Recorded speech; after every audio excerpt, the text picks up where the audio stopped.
Pluto, जो सूरज से 39.5 astronomical units यानी 6 अरब किलोमीटर दूर एक ड्वार्फ प्लेनेट है, जिसे 1930 में ढूंढा गया था। इसकी दरियाफ्त के बाद ये सवाल खड़ा हो गया कि आया प्लूटो हमारे सोलर सिस्टम का आखिरी प्लेनेट है या फिर नेपच्यून। उसके बाद 1979 से लेकर 1999 तक प्लूटो को हमारे सोलर सिस्टम का आखिरी प्लेनेट माना जाता रहा। लेकिन कुइपर बेल्ट की दरियाफ्त के बाद साइंसदानों ने सोचा कि क्या प्लूटो को एक प्लेनेट मानना चाहिए, क्योंकि प्लूटो कुइपर प्लेनेट में मौजूद ड्वार्फ प्लेनेट की तरह ही एक ड्वार्फ प्लेनेट है। और फिर 2006 में साइंसदानों ने प्लूटो को ड्वार्फ प्लेनेट करार दे दिया। लेकिन अभी तक हम इसके बारे में कुछ नहीं जानते थे कि ये देखने में कैसा है। इसीलिए इसे मजीद जानने के लिए नासा ने 2006 में न्यू हॉरिजॉन स्पेसक्राफ्ट को लॉन्च किया और जो 2015 में वहाँ पहुँचा और इसकी डिटेल्ड इन्फॉर्मेशन हमें भेजी। आज इसे जमीन से आए हुए 15 साल हो चुके हैं। इस वक्त ये स्पेसक्राफ्ट कहाँ है और इसने इतने सालों में क्या कुछ देखा है, ये अमेजिंग इन्फॉर्मेशन आप जानेंगे आज की इस वीडियो में।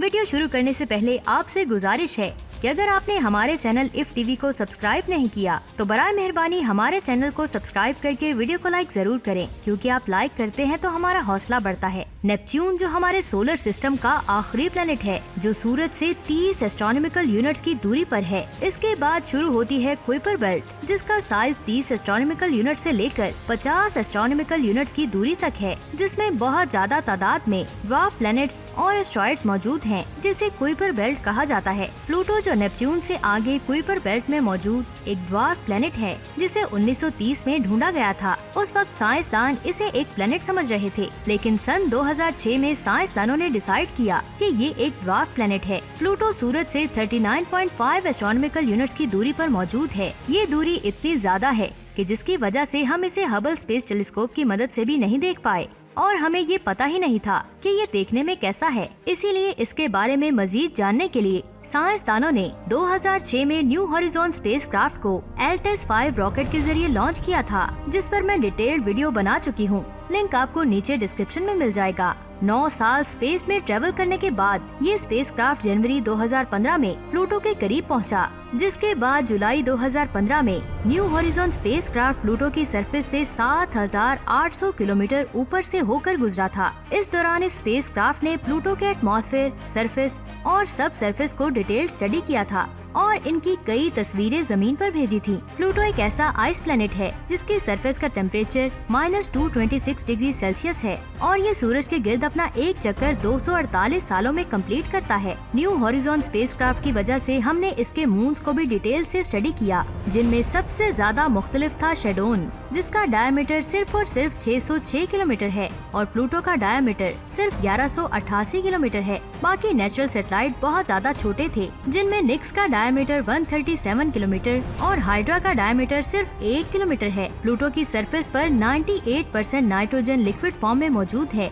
इसके अलावा इनके पहाड़ों की हाइट 10,000 मीटर है। इफ टीवी के दोस्तों, प्लूटो की ये पिक्चर देखें, जिसमें आप वाटर, आइस माउंटेन और ये वोल्केनोस को भी देख सकते हैं। और यहाँ मैं आपको बता दूं कि ये सब सोलर सिस्टम के बनने के बाद से ही एक्टिव हैं। सबसे ज्यादा हैरान करने वाली बात ये है कि ऐसे वोल्केनोस आपको कहीं नहीं मिलेंगे। साइंसदानों के मुताबिक इन वोल्केनोस की हीट यहाँ की बर्फ को पिघलाकर इसकी सतह के नीचे एक बहुत बड़ा समुद्र बना सकती है, जिसके अंदर एलियंस लाइफ होने के बहुत ज्यादा चांसेस हैं। आपको क्या लगता है? नीचे कमेंट्स करके जरूर बताएं। प्लूटो की अच्छी तरह से स्टडी करने के बाद अब न्यू हॉरिजॉन स्पेसक्राफ्ट का अगला टारगेट था एरोकोड, जो हमारी जमीन से 6.4 बिलियन लाइट ईयर्स दूर कुइपर बेल्ट में मौजूद है। एरोकोड पर पहुंचकर न्यू हॉरिजॉन स्पेसक्राफ्ट का मकसद इस ऑब्जेक्ट की सरफेस जियोलॉजी, सब सरफेस टेम्परेचर और इसके मून्स और रिंग्स की स्टडी करना था। करीब 4 साल स्पेस में ट्रेवल करने के बाद न्यू हॉरिजॉन स्पेसक्राफ्ट जनवरी 2019 में इस ऑब्जेक्ट के करीब पहुंचा। जब ये स्पेसक्राफ्ट इस ऑब्जेक्ट को स्टडी कर रहा था, तब ये इसकी सरफेस से 3500 किलोमीटर की बुलंदी से गुजरा। इसकी स्टडी करने के बाद अब न्यू हॉरिजॉन स्पेसक्राफ्ट का मकसद था अपने नेक्स्ट टारगेट को ढूंढना, जो आज भी ढूंढ रहा है। और ये इस वक्त सूरज से 50 एस्ट्रोनॉमिकल यूनिट्स की दूरी पर मौजूद है। ये दूरी इतनी ज्यादा है कि न्यू हॉरिजॉन स्पेसक्राफ्ट से भेजे गए किसी भी सिग्नल को जमीन तक पहुंचने में 6 घंटे लगते हैं। ये हमारी जमीन से सबसे ज्यादा दूरी पर मौजूद 5वां स्पेसक्राफ्ट है। इसके अलावा पायोनियर 10, पायोनियर 11, वॉयेजर 1 और वॉयेजर 2 ही ऐसे मिशंस हैं जो हमारी जमीन से इतनी ज्यादा दूरी पर ट्रेवल कर रहे हैं। 1972 में पायोनियर 10 को लॉन्च किया गया था, जिसका मकसद जुपिटर की स्टडी करना था। इसके बाद सन 1990 में ये हमारी जमीन से 50 एस्ट्रोनॉमिकल यूनिट्स की दूरी को पार करने वाला पहला स्पेसक्राफ्ट बना। इस वक्त ये स्पेसक्राफ्ट हमारी जमीन से 129 एस्ट्रोनॉमिकल यूनिट्स की दूरी पर मौजूद है। ये दूरी 19 अरब किलोमीटर के बराबर है। इसके बाद 1973 में पायोनियर 11 को लॉन्च किया गया, जिसका मकसद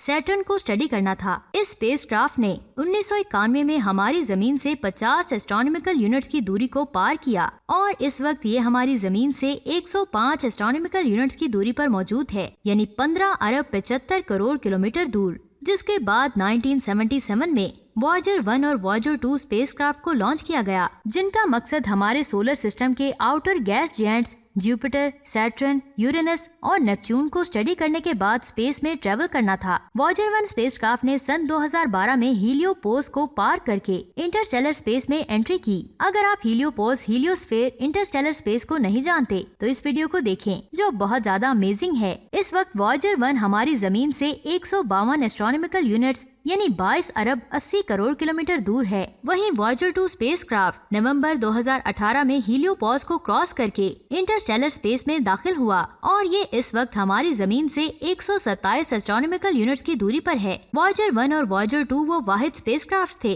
जिनकी मदद से हमने हमारे सोलर सिस्टम के गैस जायंट्स और उनके मून्स को डिटेल से स्टडी किया था। और ये दोनों स्पेसक्राफ्ट आज भी एक्टिव हैं और स्पेस में ट्रेवल करके हमें डाटा भेज रहे हैं। अगर आप इनके बारे में डिटेल से जानना चाहते हैं तो ये वीडियोस देखें, जो बहुत ज्यादा अमेजिंग है। लिंक आपको नीचे डिस्क्रिप्शन में मिल जाएगा। 1999 में वॉयेजर 1 स्पेसक्राफ्ट जब हमारी जमीन से 40 एस्ट्रोनॉमिकल यूनिट्स की दूरी पर पहुंचा, तब इसने एक बार फिर से जमीन की तरफ मुड़कर देखा और हमारे सोलर सिस्टम की एक तस्वीर ली, जिसमें हमारे सोलर सिस्टम के 6 प्लैनेट्स मौजूद हैं। इस तस्वीर को फैमिली पोर्ट्रेट के नाम से जाना जाता है। इसी तरह जब न्यू हॉरिजॉन स्पेसक्राफ्ट ने 17 अप्रैल को हमारी जमीन से 50 एस्ट्रोनॉमिकल यूनिट्स की दूरी को पार किया, तो साइंसदानों ने वॉयेजर 1 ही की तरह इस खास मौके पर हमारे सोलर सिस्टम की एक तस्वीर लेने का फैसला किया। लेकिन जमीन से 50 एस्ट्रोनॉमिकल यूनिट्स की दूरी को पार करने वाला न्यू हॉरिजॉन स्पेसक्राफ्ट वॉयेजर 1 की तरह हमारे सोलर सिस्टम की तस्वीर नहीं ले सकता था, क्योंकि अगर इसके लॉन्ग रेंज रिकॉग्नाइजर को हमारे सोलर सिस्टम की तरफ मोड़ा जाता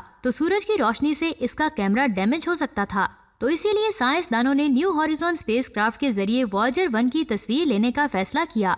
ये पहली दफा था जब एक स्पेसक्राफ्ट इंटरस्टेलर में मौजूद किसी दूसरे स्पेसक्राफ्ट की तस्वीर ले रहा था। लेकिन इस तस्वीर में हम वॉयेजर 1 स्पेसक्राफ्ट को नहीं देख सकते, क्योंकि वो काफी दूरी और साइज में छोटा है। लेकिन आप इसकी स्टार फील्ड को साफ साफ देख सकते हैं। लेकिन साइंसदानों को कैसे पता चला कि वॉयेजर 1 इस वक्त किस पोजीशन पर मौजूद है? इसकी पोजीशन के बारे में जानने के लिए नासा ने रेडियो ट्रैकिंग का इस्तेमाल किया था। 2006 में लॉन्च किए गए न्यू हॉरिजॉन स्पेसक्राफ्ट को अब 15 साल हो चुके हैं और अब भी ये स्पेस में अपने न्यू टारगेट के लिए ट्रेवल कर रहा है। इसको एनर्जी इसके radio isotope thermal electric generator से मिलती है। इस स्पेसक्राफ्ट में इतना फ्यूल मौजूद है कि ये 2030 तक एक्टिव रह सकता है। हमारी जमीन से डिस्कनेक्ट होने के बाद भी ये स्पेसक्राफ्ट स्पेस में ट्रेवल करता रहेगा, तब तक जब तक ये किसी चीज से टकराकर तबाह नहीं हो जाता।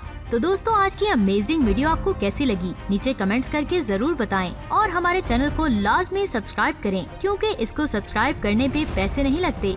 ये बिल्कुल फ्री है। अगर आपने सब्सक्राइब कर लिया तो घंटी को भी दबा दें, ताकि न्यू वीडियो जब भी आए आपके फोन की घंटी बज जाए, ताकि आप ये कीमती इन्फॉर्मेशन देख सकें। अपना बहुत सारा ख्याल रखें। खुदा हाफिज।